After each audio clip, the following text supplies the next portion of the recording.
बात आज पंजाब की 5 नदियों की धरती, जहां की मिट्टी सोना उगलती है, मगर मॉनसून आते ही यही जमीन पानी पानी हो जाती है।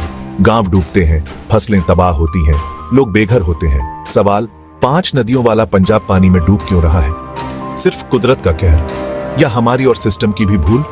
कहानी शुरू होती है पहाड़ों से। हिमाचल में जोरदार बारिश का सीधा असर पंजाब पर पड़ता है। सतलज, ब्यास, रावी नदियां उफान पर आती हैं और उनका पानी मैदान की तरफ दौड़ता है। ऊपर से दबाव, नीचे समतल जमीन, पानी को फैलने के लिए जगह चाहिए। यही फ्लड प्लेन नदी का सेफ्टी वॉल्व होता है। पहले बेट इलाका खाली छोड़ा जाता था, अब वहां बसावट और खेती नदी का हक छीन लिया गया। बारिश का तरीका बदल गया है, क्लाइमेट चेंज का असर साफ दिखता है। पहले रिमझिम दिनों तक जमीन सोखती थी, अब थोड़े वक्त में बहुत पानी गिरता है।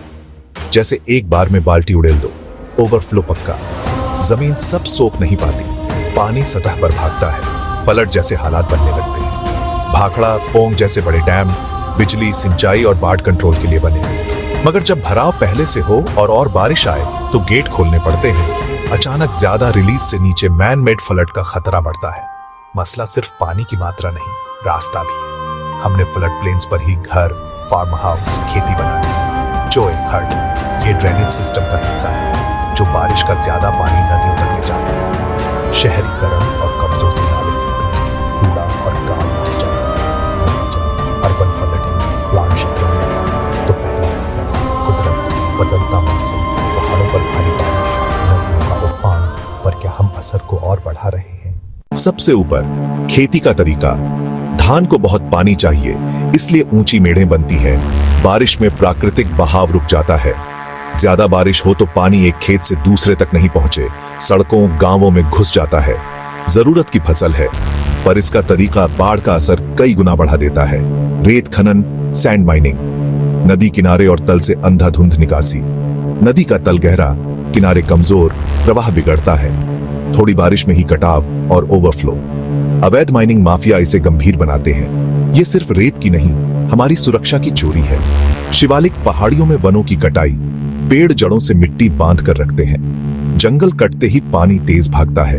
उपजाऊ मिट्टी नदियों, डैम्स में जमा। इससे सिल्टेशन बढ़कर नदियों की गहराई और स्टोरेज क्षमता घटती है। समाज का रवैया भी कारण, प्लास्टिक, पॉलीथीन, घर का कचरा, सब नालों में। कूड़ा जाम, हल्की बारिश में भी सड़कें, तालाब।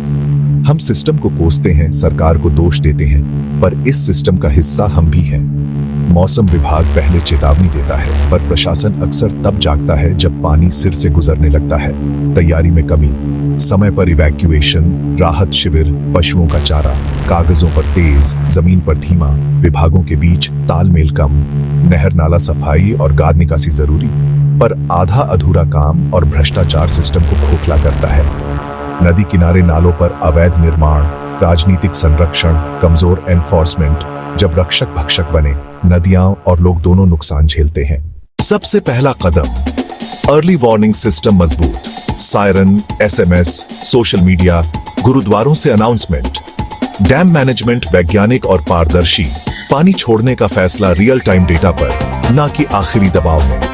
नदियां, नहरें, बरसाती नालों की लगातार सफाई। जीपीएस ट्रैकिंग से अकाउंटेबिलिटी। फ्लड प्लेन्स को नो कंस्ट्रक्शन घोषित कर अवैध कब्जे हटाने की दीर्घकालिक योजना। खेती में बदलाव, मक्का, दालें, सब्जियां, डीएसआर अपनाएं। कम पानी, कम जल भराव, एमएसपी से प्रोत्साहन। शिवालिक और नदी किनारे वृक्षारोपण, रणोनफ धीमा, मिट्टी सुरक्षित। जन भागीदारी, नालों में कूड़ा बंद, अवैध माइनिंग निर्माण पर शिकायत, सरकार पर दबाव, जागरूकता, सफाई, रिलीफ में वॉलंटियर। बाढ़ साझा समस्या है, समाधान भी साझा प्रयास से होगा।